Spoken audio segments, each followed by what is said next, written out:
युद्ध प्राय खत्म हुआ और भीमसेन की गदा से दुर्योधन की टांग टूट गई। बच्चों को शांत करा लो, माताओं बच्चों को एकदम शांत करा लीजिए, कोई भी बातचीत नहीं करेगा। भीमसेन की गदा से दुर्योधन की टांग टूट गई और दुर्योधन रणभूमि में पड़ा है, अधमरा पड़ा है।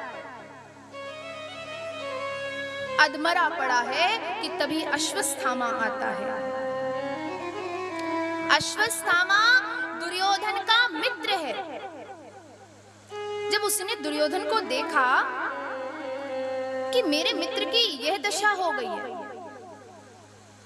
तो एक रात्रि में पांडवों के शिविर में जाता है और पांडवों के शिविर की जगह जो 5 पांडव हैं उनके पुत्रों के शिविर में चला जाता है और 5 पुत्रों के सर काट करके ला करके दुर्योधन को दिखाता है।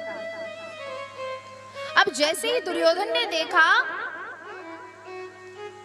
कि ये 5 पुत्रों के सर काट करके लेकर के आया है, दुर्योधन को बड़ा ही पश्चाताप हुआ कि अरे अश्वत्थामा, ये तुमने क्या कर दिया, ये तुमने क्या किया,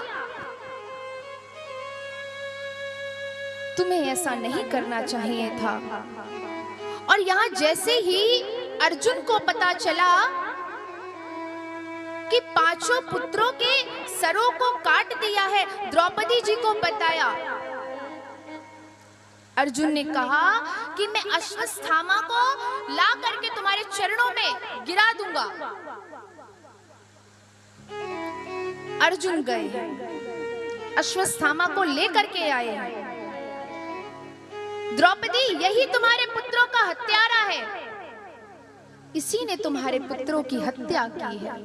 द्रौपदी जी विचार करने लगी कि जिस प्रकार से आज मैं अपने पुत्रों के लिए तड़प रही हूँ, बिलख रही हूँ, ऐसे ही यदि इसको मार दिया जाएगा तो इसकी माता भी बिलखेगी, इसकी माता भी तड़पेगी, और इसको हम मार नहीं सकते, ये गुरुपुत्र है और गुरुपुत्र की हत्या का कलंक हम अपने माथे नहीं ले सकते।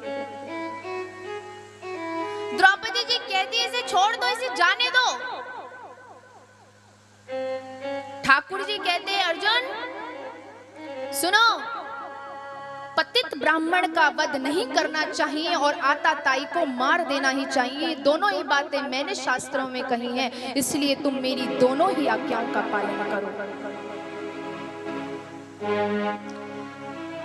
तो अश्वत्थामा को मारा नहीं गया,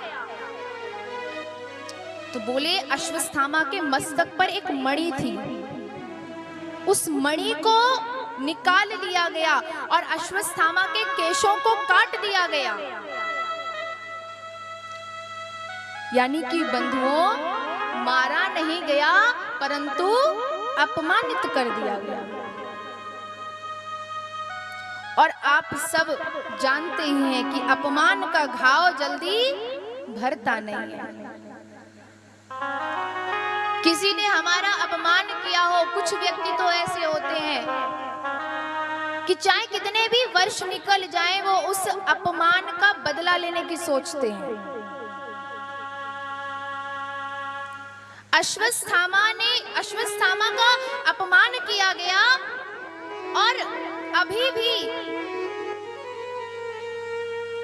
जो पांडवों की बहू है उत्तरा, उसके गर्भ में अभी भी पांडवों का एक अंश पल रहा है।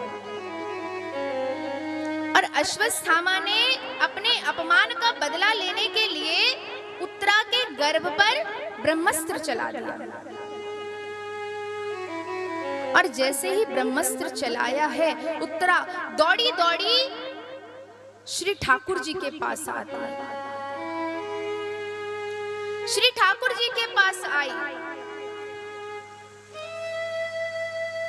जो सबकी रक्षा करता है, क्या वो मेरी रक्षा नहीं करेगा?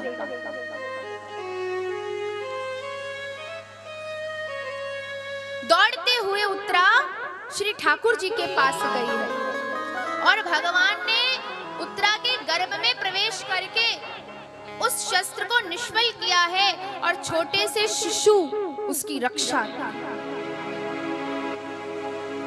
शिशु ने भगवान का दर्शन किया।